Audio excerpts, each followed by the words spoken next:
If your blood runs orange and blue, this is the pod for you. You're listening to Orange and Blue Bloods, hosted by EJ Stewart and Tommy Beer. Let's get to it, New York. A golden opportunity is there for the Knicks, and perhaps even more given what's happened in Miami. This is Orange and Blue Bloods, a New York Knicks podcast, Audacy WFAN original. I'm EJ Stewart, joined by Tommy Beer. We got plenty to get to on this episode of Orange and Blue Bloods, so we'll be previewing Game 5 of the Eastern Conference Finals. Eastern Conference first round matchup between the Knicks and the Cavs. Hopefully, the Knicks will be in the Eastern Conference Finals at some point. Maybe jumping ahead there because for some stuff we'll talk about later today. But we'll be talking about this series, first round matchup, Knicks Cavs. Knicks up 3-1, opportunity to clinch this series and move on to the next round. That would be the Eastern Conference semifinals. So we'll talk about what has to happen for that to take place. We'll also talk about some of these regular season awards that have been going out. We had one that went out yesterday. We had a Knicks finalist that did not win Most Improved Player. Lauri Markkanen for the Utah Jazz winning Most Improved Player over Jalen Brunson. Last week we had Malcolm Brogdon winning Sixth Man of the Year over Emmanuel Quickley. So we'll talk about some of these regular season awards and these results. And I did mention how things are shaking out in the Eastern Conference playoffs, and there is a big development happening in the first round matchup between the Bucks and the Miami Heat. The number one overall seeded Milwaukee Bucks down 3-1 to the Miami Heat, the 8th seed, and that is the next matchup potentially for the New York Knicks, the winner of that Bucks Heat series. So very interesting things happening in Miami. A virtuoso performance from Jimmy Butler in Game 4. So we'll talk about all about that on Orange and Blue Bloods. I got my guy Tommy Beer with me as always. Tommy, how you feeling? Is it possible we're one Knicks win and one Heat win away from a New York-Miami second round series? Just doesn't seem possible, but here we are, and it should be a fun couple weeks, hopefully. Now, looking ahead, we'll focus on Game 5, but we would be derelict in our duties if we didn't at least pay attention to what's going in that Milwaukee Heat series, because there is, if there wasn't pressure on the Knicks to get the job done, 24 hours ago, there's significant, as you mentioned, there is a golden opportunity in front of the Knicks on the Knicks plate here. So let's see if they can eat up. Exactly, because it's almost like watching that game on Monday night. As much as it was good for the Knicks to see what happened, part of me was like, I don't even want to talk about the next round. I gotta hope the Bucks win just so that we kind of like table that conversation. But 3-1, Bucks down. There's no tabling here. We had to talk about what that means potentially for the Knicks, especially where the Knicks are in their series. So let's get right to it. Again, this is Orange and Blue Bloods, a WFAN Audacy original, a podcast you can get wherever you get your podcasts, including the free Audacy app. Make sure you hit the auto download feature on your streaming service so you can get these episodes every time we drop. We drop 3 times a week. So this is episode number 2. We'll have a recap of Game 5 after they play that game on Wednesday. So we'll be back with you guys on Thursday. So plenty of good stuff here. So make sure you keep it locked in. Orange and Blue Bloods, WFAN Audacy original. So let's begin with this opportunity that the Knicks have in front of themselves in this series. So they had the opportunity to win their first playoff series in 10 years. 2013 was the last time the Knicks made it past the first round. That was when Carmelo Anthony and J.R. Smith and Tyson Chandler was leading the Knicks. Now they have the same opportunity right ahead of them here with the Cleveland Cavaliers. They play Game 5 in Cleveland on Wednesday. The Knicks are coming off 2 emotional home wins in Games 3 and Game 4 at Madison Square Garden. New York has been led by star guard Jalen Brunson. He's averaging 24 points a game. He's shooting 45% from the field, along with 5 assists and 4 rebounds in these playoffs. But they'll need more from Julius Randle. He is suffering through one of the worst stretches of the season, maybe the worst stretch of the season for him. He's scoring just 14 points a game on 32% shooting for this series. He was benched in the fourth quarter of Game 4. Meanwhile, the Cavs are also looking to bounce back in a major way after dropping 2 games on the road. Donovan Mitchell, their all-star point guard or all-star shooting guard, scored just 2 points in the fourth quarter of their Game 4 loss at MSG. So, Tommy, what will be the key to the Knicks clinching this series on Wednesday? Yeah, I think it's the things that they have done well that have got them to this 3-1 lead. Just that's kind of their secret sauce. It's nothing crazy. It's nothing outlandish. rebound the basketball. They're 3-0 when the team that leads the game in rebounds is won all four of these contests. Right. The Knicks are 3-0 when they win the turnover battle. So it's just those little things that take care of the basketball, rebound the basketball, defend. Obviously, I think the first quarter in this game 5 will be particularly important, a little bit more so than previous contests and maybe regular season or postseason games, because obviously the Cavs' confidence is shaken. The weight of expectations is, of the pressures obviously shifted to Cleveland.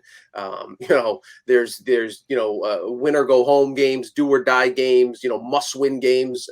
In an elimination game, all those cliches apply. And there's a reason why the elimination game is the hardest game to win. You're fighting a desperate animal, a cornered animal, and a Cavs team that's talented. They have a superstar, obviously, in Donovan Mitchell, who's capable of scoring 50, 40 points. So we know about the talent they have there. We've seen Garland explode, for big quarters and big games. So keep those guys in check. Do what you got to do on the defensive end.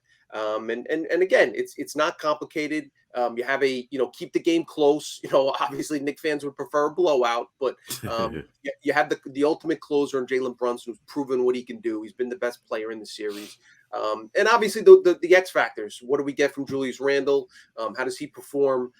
Is it possible for RJ Barrett to maintain the momentum that he's built up for the 2 games in New York? So should be a fascinating game. And again, do what you do well and control what you can control. And ideally, you want to get out to a good start. You don't want to get, because obviously, you want to keep the Cavs on their toes and have that there's going to be an anxious feeling at tip off in that arena amongst the players, the coaching staff, and the fans. You want to keep that, you don't want to let them breathe a sigh of relief. You want to keep them on their toes all night.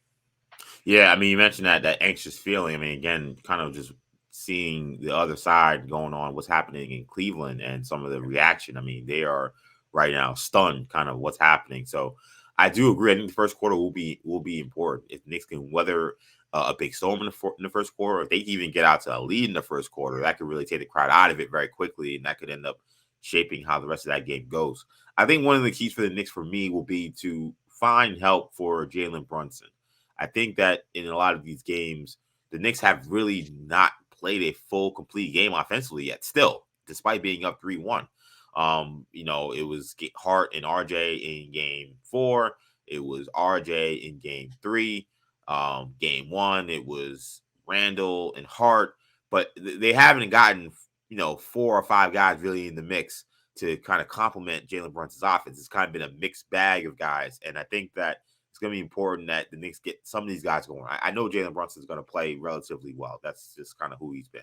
But and usually they'll get someone else to play well, maybe one other guy, but they're going to need, I think, another guy or 2 other guys to help him out. So I'm looking at Emmanuel quickly as a guy to say, hey, like, he's got to break out of this funk at some point. I mean, he's only had 1 game, I think, in double, or 2 games, I guess, technically double figures. That game 2, I don't even count, but he really hasn't made an impact in this series yet.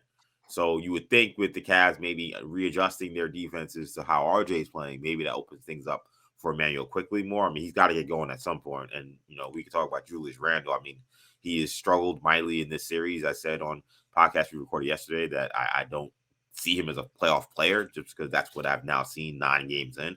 If he could break out of this, that would be a great thing. But they're going to need someone besides Jalen Brunson, I think, to help. It's kind of like the opposite of what you think normally, I think, in the playoffs, where you say, your stars win on the road and your role players kind of win games at home.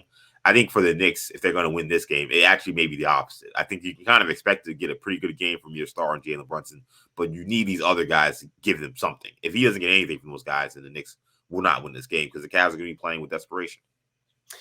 I am going to call an IQ breakout game today. I'm going to wow. Okay.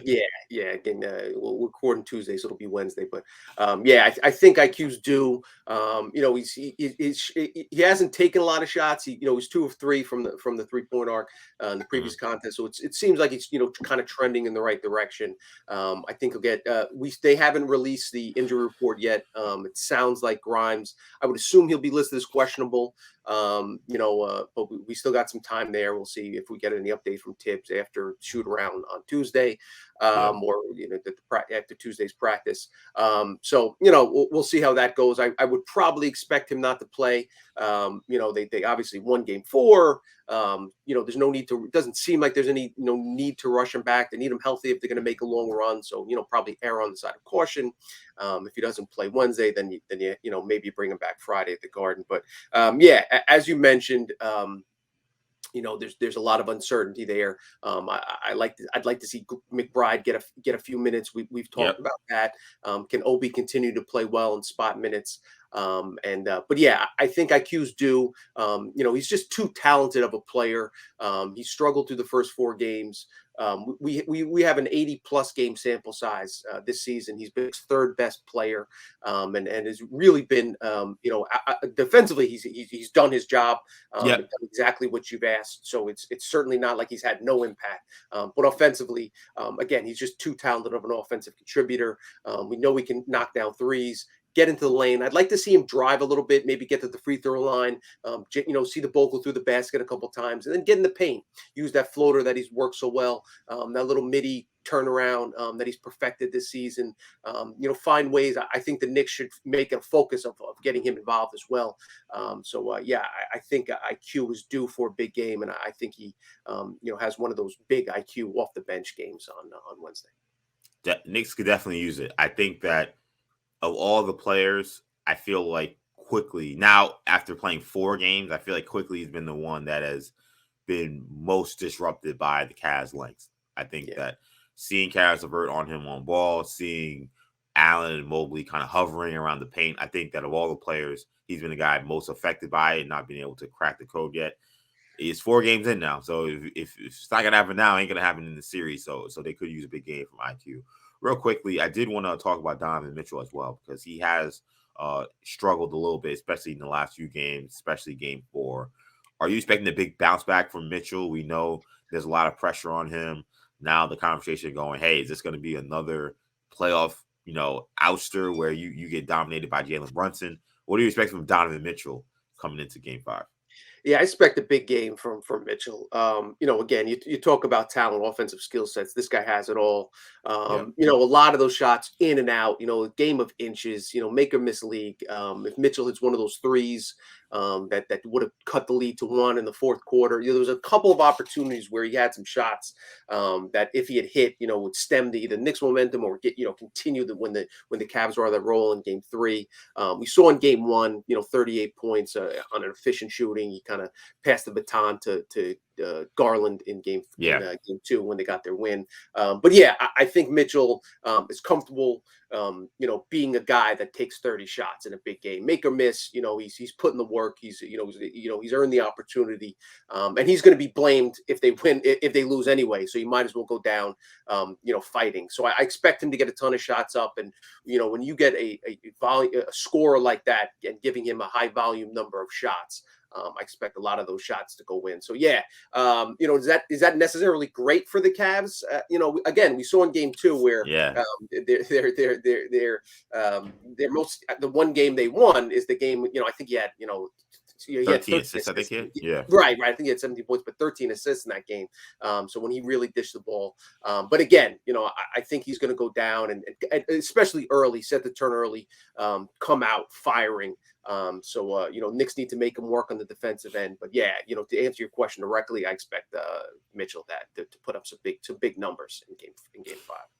Yeah, it's a good point you mentioned about like how the only game they won, he really wasn't all that aggressive offensively, looking for a shot. He wasn't getting guys involved. And in his best game 1, that was a game where he probably scored the most points and made the most impact and almost had to lift his team by himself. I think he had 38. But they lost that game.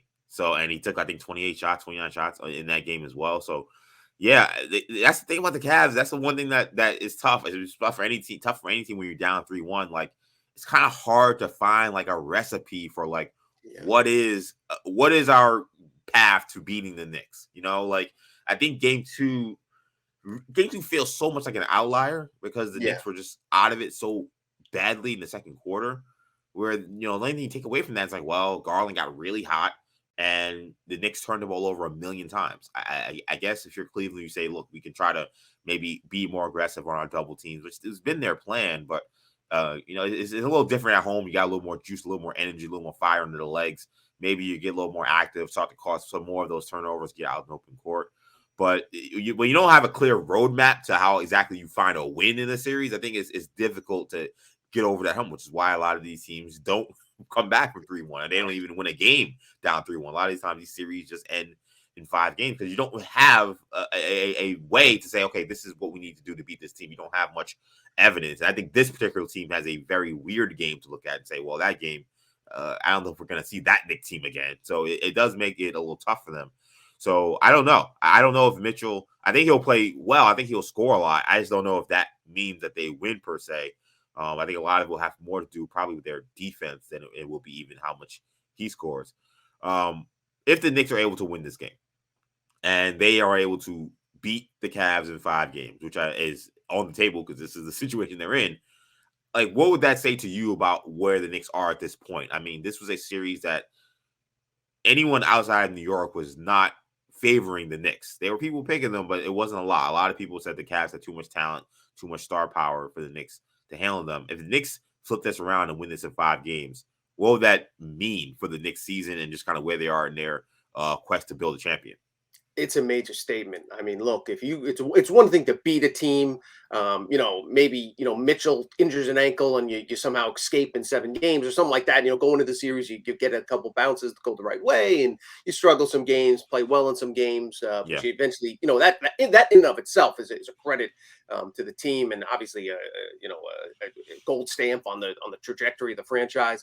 But if you're able to knock this healthy Cavs team out in 5 games, and again, as we've talked about, with your leading scorer struggling mightily, with your third best player, not being able to buy a shot on the offensive end, it just speaks to the depth. It speaks to Brunson's brilliance. The centers, the 2-headed monster of Mitch and Ihart, their ability to dominate the paint. It is a major statement by the Knicks, by this team, by this franchise. And look, we'll talk about the Heat and the Bucks kind of scenario. But if you want now you got to get serious. Now you got to get greedy. If you can knock the Cavs out in 5, you give yourself time to rest. Grimes more time to recuperate. Randall, if the ankle's barking on him, a couple days to ice and all that rehab stuff. Maybe he gets a little bit healthier. Those are the things you're thinking about if you're, thinking about making a long run at this point that the Knicks have to do so. So you want to take care of business. And again, we'll talk about the Miami Milwaukee series, but that opportunity is sitting there. So now is the if you are serious about making a run to the Eastern Conference Finals, which isn't crazy, because at this very moment, I'm not sure what Vegas has I think that the Heat are probably favored to win the series.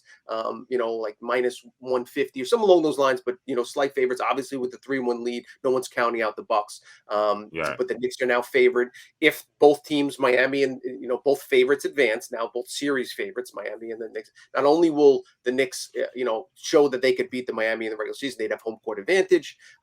Vegas would probably have them favored to advance to the Eastern Conference Finals. So all this stuff is on the periphery. If you want to make it seem more realistic, get the job done Wednesday night in Cleveland. Yeah, and then you talk about rest and versus getting ready to go for a second round series. That other series is a 5-game series, so like if you lose this game, now the Heat get more time to rest and they can get their guys fresh potentially. So that's why this game is very important. The Knicks are not favored in this game, but it's a game that they can win. So it's gonna be big for them. But yeah, if they win this series in 5 games, it would just speak to the great job that Leon Rose has done building a true team, which is what I think sometimes we really lose sight of what's like important in terms of building a champion because we get so focused on superstar, and like we know that is important. We know almost every team that's won a championship in the last 50 years, maybe, like they almost always have had at least one superstar. But you still need to build a good team. Very few teams have won championships that had a superstar but didn't have a well-balanced, strong, solid team. And the Knicks have at least built that.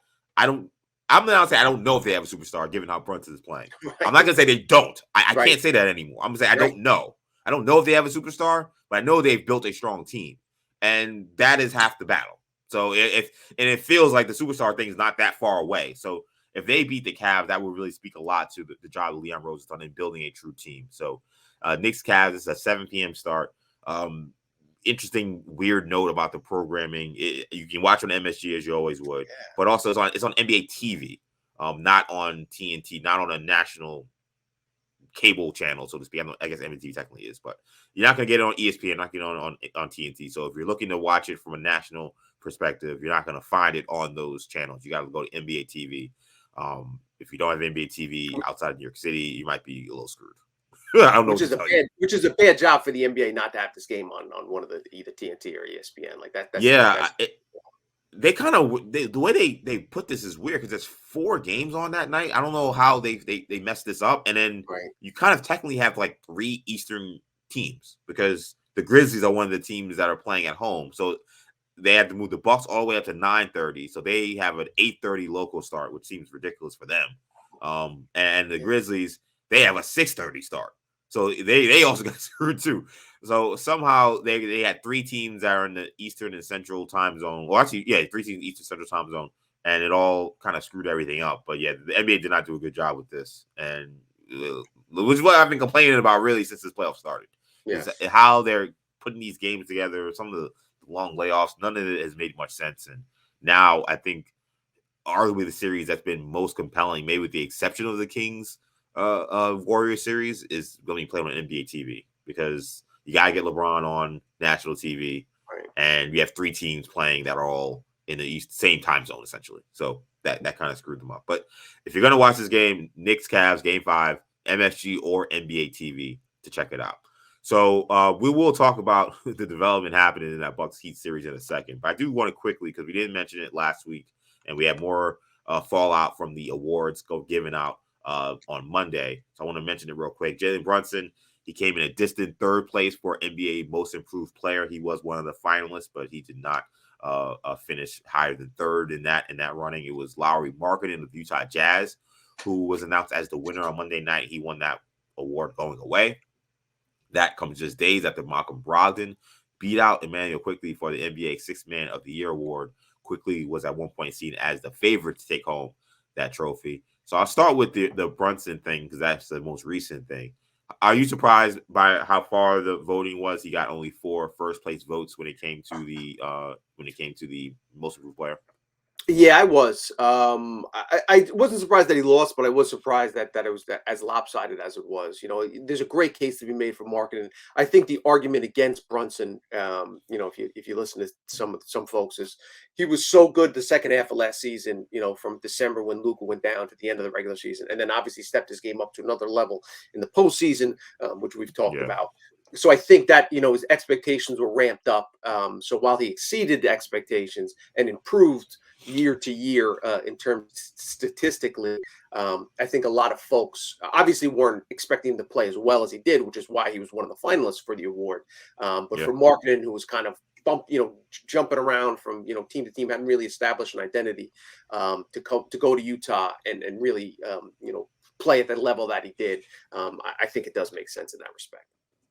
Yeah, I was no problem with Markkanen winning that award. I mean, I've been a Markkanen fan who felt disillusioned by his own play. I thought he could be an all-star player when he was drafted and when he was coming up in Chicago, and he never seemed to reach that potential. So this season was a great surprise to me. Like, I thought the fact that he was the main piece that they got in that Donovan Mitchell trade, I didn't think was great by Utah, but I thought they in part wanted it because they wanted to lose.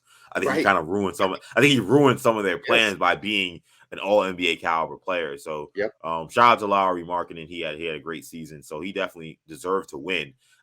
I was a little surprised just how the voting worked in terms of why he won by such a large margin. I think we've seen some inconsistency when it comes to like how these awards have been given out.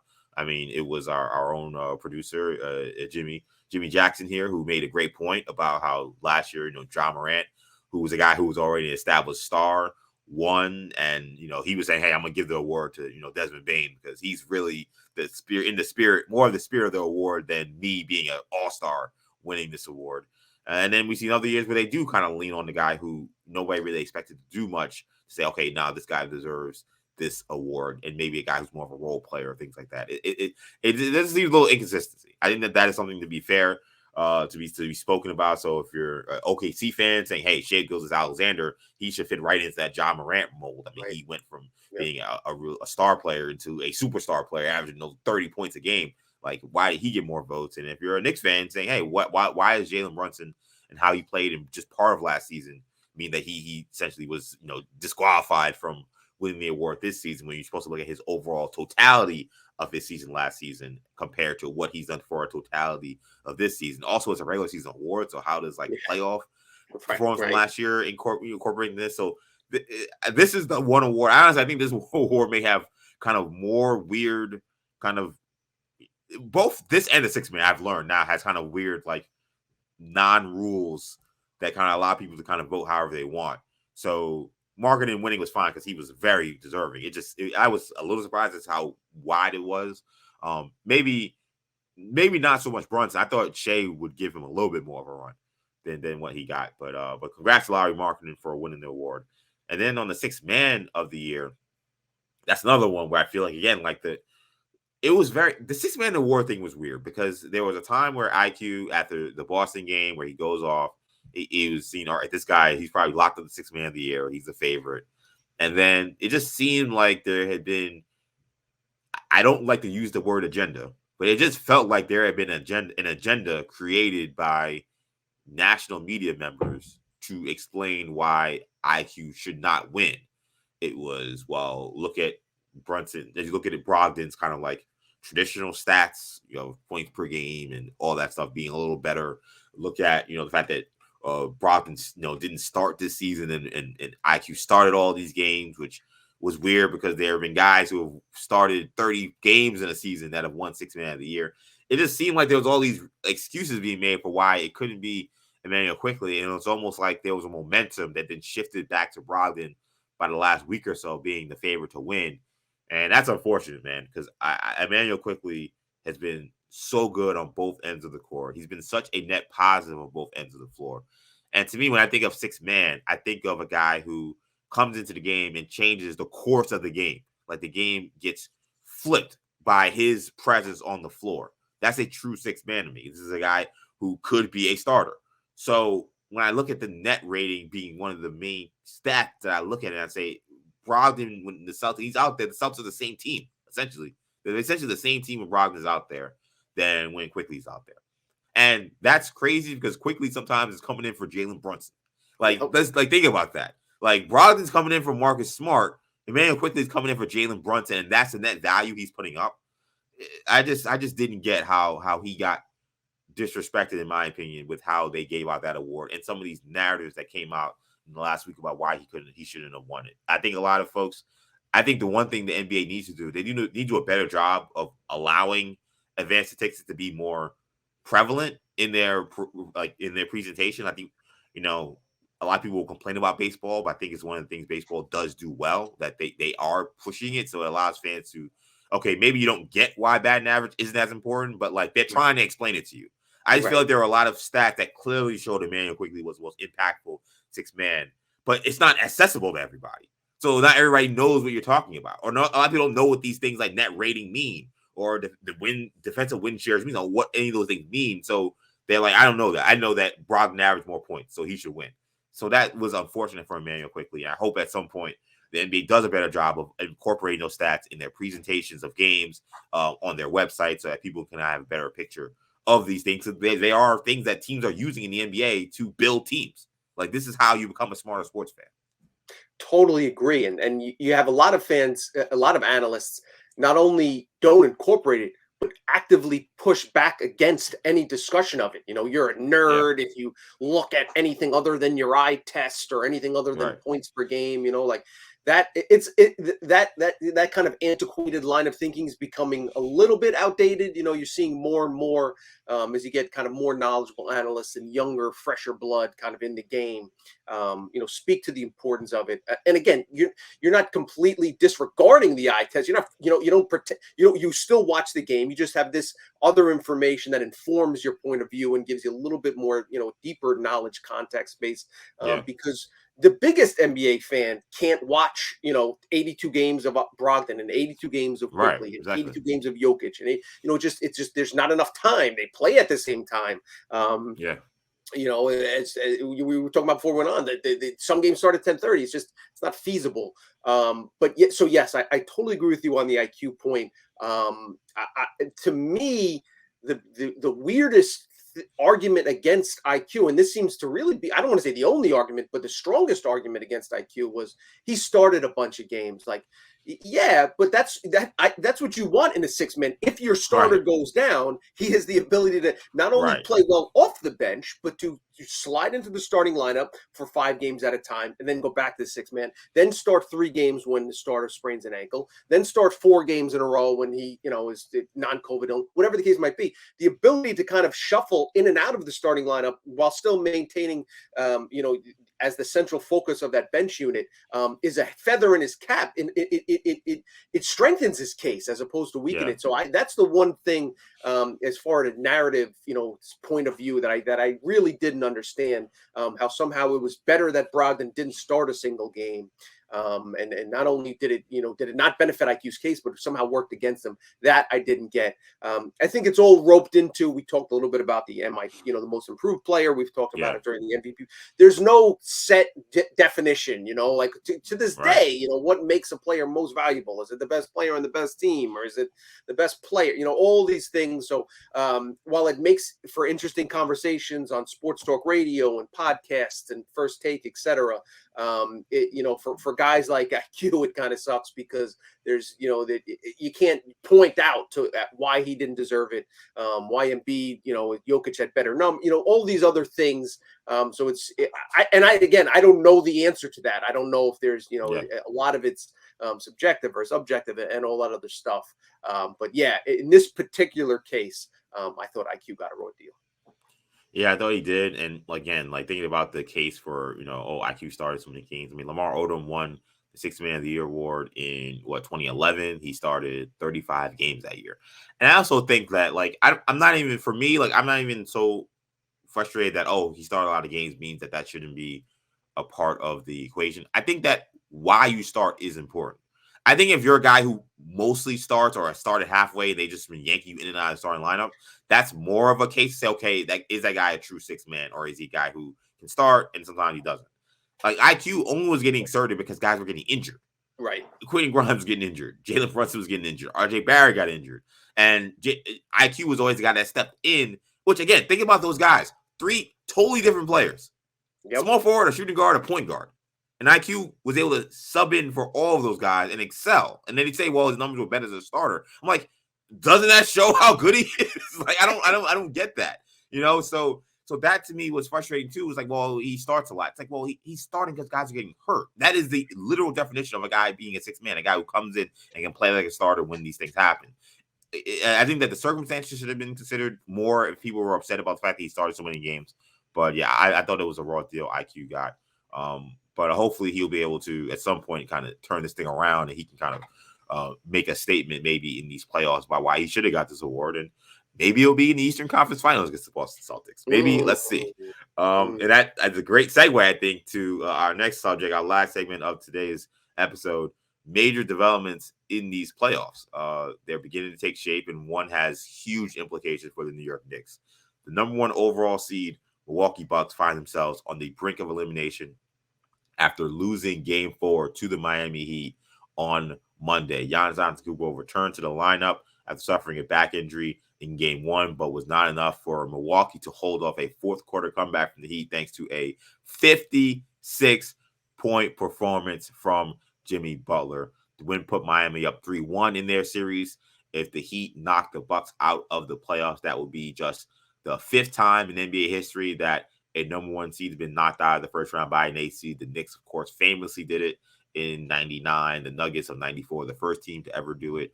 The Knicks, of course, beating the Miami Heat on Allen Houston's game winner in Game 5, that's when the series were best of 5 series back then. That was, of course, one of the best moments in Knicks history.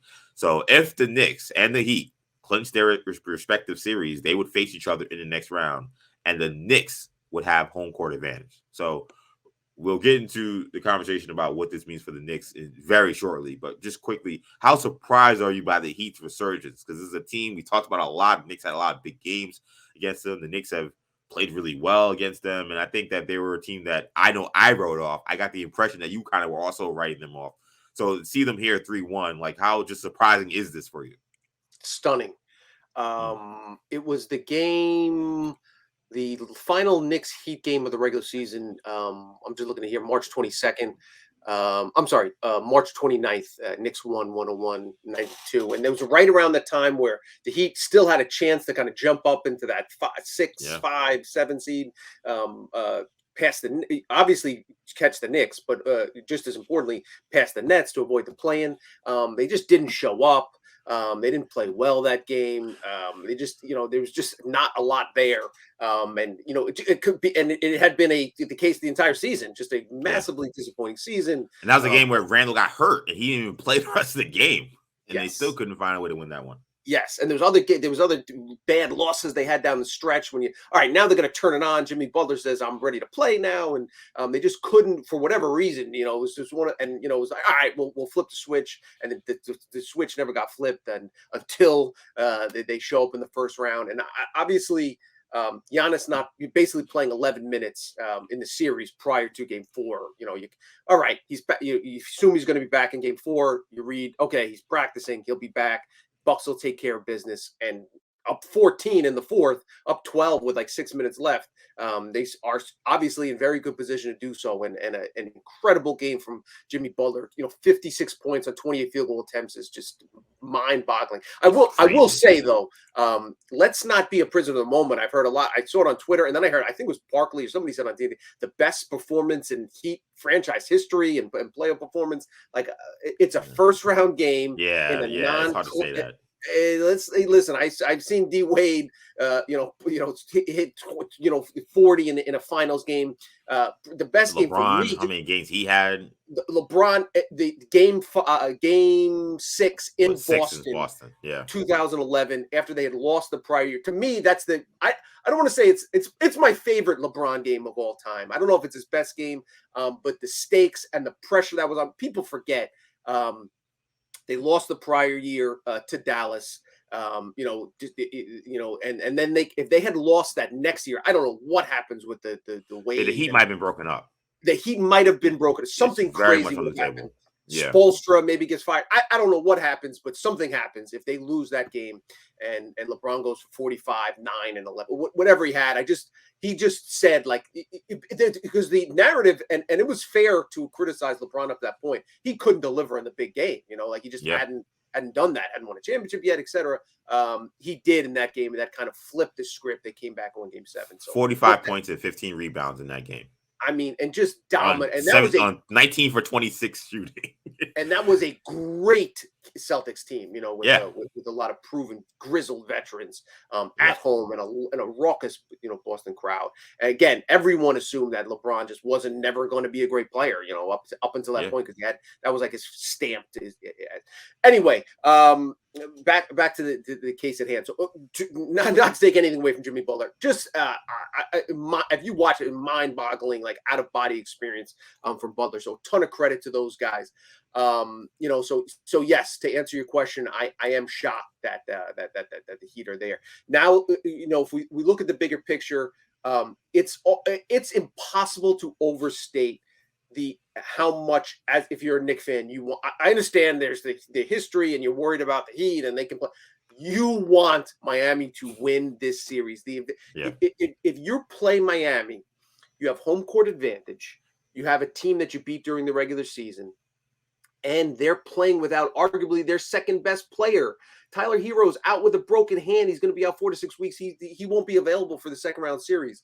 Whereas if the Bucks kind of right the ship and win game 5 and then find a way to win Game 6, you have a Bucks team championship pedigree, talented players all over the court, and you have a getting healthier Giannis Antetokounmpo. The difference between facing those two teams, facing a Bucks team that will have at that point have won 3 straight and kind of obviously have built the momentum and are back on track, versus a Heat team that is that just basically shocked the world just to get to the second round.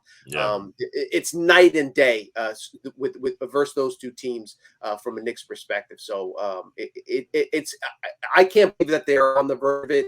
Giannis didn't look healthy. Obviously returned and had a triple-double, but he wasn't his physical, aggressive self. Didn't seem to kind of welcome that contact. Didn't have that bounce, that explosion. We'll see if a day off and how he recuperates. But now, obviously, anything's on the table because, if Giannis isn't healthy and Butler playing the way he does, anything can happen. Yeah, like that game showed me that like Giannis is so dominant and so good that like he can kind of roll out of bed and get 23 and 10. Like that's just how good he is. But like you're right, he's definitely still compromised. I felt that way as well, watching him move and just didn't have the same athleticism, same explosion. So we'll see if this gets better for him. Like I've said a million times since this thing has happened, like backs are extremely unpredictable and they're extremely nagging and something that may not appear to be something serious in terms of any tears or any herniated disc could still just be debilitating for a long period of time. So we'll see how Giannis can recuperate. But yeah, I'm also stunned by the Miami Heat being in this position, especially without Tyler Hero, who maybe if he's not the second best player, definitely the second best scorer, I would say. And in not having him, obviously, Bam's the second best player, but Hero, they're a key component. Right, and considering this is one of the worst offensive teams in the NBA, not having Tyler Hero is a massive loss. So if you're the Knicks, a team that you've beaten 3 out of 4 times this season, all very competitive games, the games the Knicks won 3 out of 4. You get the Heat. I know playoff Jimmy Butler, as we saw, is extremely scary and a guy who can dominate games, but it's a Heat team that is also playing Caleb Martin a lot of minutes. It's a Heat team that's playing Duncan Robinson a lot of minutes because of all the injuries. Gabe Vincent's getting a lot of minutes. Kyle Lowry is like in and out of the lineup. Like you don't know when he's going to play, when he's not going to play. Unfortunately, Victor Oladipo got hurt, and I don't think we'll be seeing him in this series as well. So this is a Heat team that is kind of limping through this right now, even though they're playing so well. The Cavs, the Heat's starting power forward, Kevin Love is a guy the Cavs, who the Knicks are up 3-1, cut because he couldn't get minutes for the Cavs team. Now he's starting for the Heat, just to give you some context there. Exactly. So this is a Heat team that is as dangerous as they are with Jimmy Butler, and we know how great Bam is. There's not a lot after those two guys. So if the Knicks get them in a second round matchup, you got to feel great about your chances of getting to the Eastern Conference Finals at that point. You got to play the games. You got to go out there and execute. Sure. And the Heat may have the best coach in the NBA. I think Spoelstra is probably the best coach in the NBA in my eyes. So they're going to be extremely well prepared, and it's going to be a dogfight. If the Knicks beat this Cavs team in 5, I don't think it will be as easy to beat the Miami Heat. But I think the Knicks would have a great shot to beat the Miami Heat. And now you're talking about a season where you're saying, hey, we'll kind of just take whatever we can get from the season before it started. Now you're looking at saying, hey, is an NBA Finals on the table? I did a show on WFAN last week, and I said after the Giannis injury that I said that a finals run was on the table because of this injury. And the way this is all turning out, now it's there for the Knicks taking. If this is the matchup and the Knicks take care of business against Cleveland, everything's in front of you. You're favored to win that next series. You got to beat the Heat. And then Philly or Boston, you take your chances. But once you're in that Final Four, anything can happen at that point. And B got hurt. He has a knee injury. We don't know what his situation is like. I mean, that's why. And this season is one of the seasons also why it's great for the anti-tanking crowd too, because it kind of shows you like, oh, well, we don't got a team that has a superstar. Like, what are we doing? We're just mired in mediocrity. And yes, there are times where being mired in quote unquote mediocrity is bad. But if you exceed expectations and then you get a couple of breaks your way, all of a sudden you can find yourselves in a position to say, yo, the NBA championship is not crazy. And that's the Knicks are getting to a position where that is going to be the case for them. And you know what I thought of last night too. It reminded me when you said anti-tanking. If you're a Cavs fan, I'm sorry, if you're a Dallas Mavericks fan right now, watching that game last night and seeing Jimmy Butler do that and being up as an 8 seed, up 3-1 on the number 1 seed, you're trying to tell me Luka's not capable of that type of performance? And not to mention having Kyrie Irving, a healthy Kyrie Irving, and engaged Kyrie Irving. So that is, that's why you try to win the play-in games. Those, that's why you try to give yourself a chance, because anything crazy can happen, because Giannis can go for a dunk and fall on his back, and all of a sudden you're up 3-1 in a first round matchup. And then from the Heat's perspective, hey, we can beat the Knicks, and maybe we can make a run. So like that's right for them. They're like, if we can beat the Bucks, why can't we beat the Knicks? 100%. So like that's why you want a ticket to the dance. You don't worry about the 10th spot in the lottery as opposed to the 11th. Yeah, this has gotten extremely interesting for the Knicks because of where this Heat series is going. I don't know. What do you think that the Heat are going to pull this off? I'm still extremely skeptical. I'm the same. Listen. A lot of it comes down to Giannis's health, obviously. Yeah. But I just have too much respect for Giannis as a competitor. There's not an athlete on the planet I respect more than Giannis. What he's overcome and the way he approaches the game. And I've said it once. I've said it a million times. Like, he plays every game like he's on a 10-day contract, despite the fact that he's a multimillionaire. That's the best player in the world. So I'm definitely not counting out the Bucks. I think they will win Game 5. If Miami doesn't win Game 6, I think the series is over. I think the Bucks will win Game 7. Because Giannis continues to, we assume continues to get healthier as time goes on. Assume he doesn't re-aggravate the injury. Game 7 in Milwaukee, championship pedigree. I assume the Bucks will win that game. So I think the series will come down to Game 6 in Miami. I'm not going to count out Jimmy Butler. Again, anything can happen. But if you ask me today who I think is going to advance, who the winner of the Knicks Cavs series will be, I think it'll be Milwaukee. I do think they can win 3 in a row. Yeah, I think they're absolutely capable. A lot of it's going to depend on Giannis's health, like you said. Yes, I think that Game 6 is going to be, which I think will happen. I agree. I think the Bucks win at home. That's going to be a very interesting game to watch. I think that is where that will essentially, I think, be the Game 7. I don't think Miami will go back to Milwaukee shorthanded and beat the Bucks. Now Giannis, now more days and weeks removed from the original back injury. What's weird about the Bucks is I think that I don't know why. I guess maybe because they had so many postseason failures prior to winning a championship. But like, they don't get enough respect, I think, for being a really resilient group.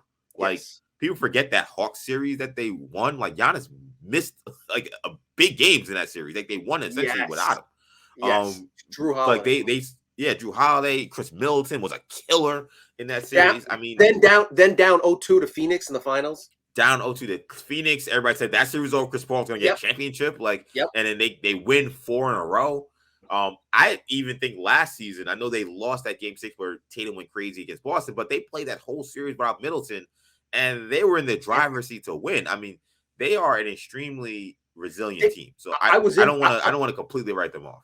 I was in Boston for that Game 7 in the building, and Grant Williams 7 3-pointers. That's basically what kept them from winning a championship, in my opinion.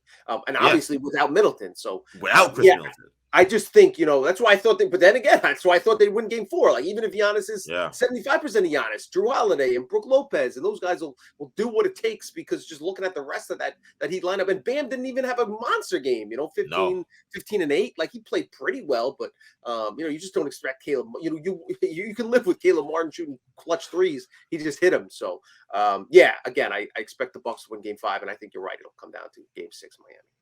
Yeah, as we've seen with this situation, it's the Jimmy Butler effect. He's this X factor that you can't account for. So despite all of those things working in the Bucks' favor, and the Bucks are leading by double digits late in the fourth quarter, Jimmy Butler can just beat Jimmy Butler. And then here we are, Heat up 3-1. So interesting thing to follow. We will continue to follow that series. We will follow the rest of the postseason, as well as, of course, the Knicks run through the playoffs. But that's going to do it for this episode of Orange and Blue Bloods, a New York Knicks podcast and Audacy WFAN original.